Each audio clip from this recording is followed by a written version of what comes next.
Mali officials say the peacekeeper was injured when an improvised explosive device detonated in a mine detection operation during a UN stabilization mission in Mali. He later died in hospital. The UN Secretary General Antonio Guterres has condemned the incident. He has urged Malian authorities to investigate and identify those linked to the mine blast.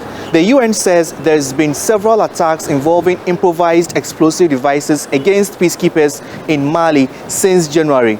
Mali has been battling insurgencies linked to jihadist groups for more than a decade. The West African country has suffered 2 coups within the last 2 years and is currently under a military government. Mali's military administration has requested a meeting with former South African President Thabo Mbeki. The former president says he will meet the delegation before the end of June. Mali, it's conflict in Mali currently. I don't think it will be too difficult, looking at the history of Mali since independence. I don't think it would have been too difficult to foresee what was likely to happen with regard to the kind of conflicts that we've seen, including a coup d'etat.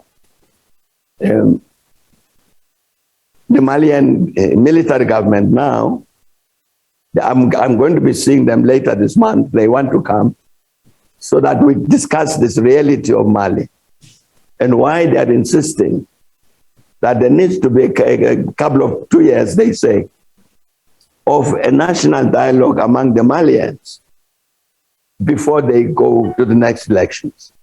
Because they're saying we can go to the next elections next month, but the military conflict will continue and the coup d'etat will take place.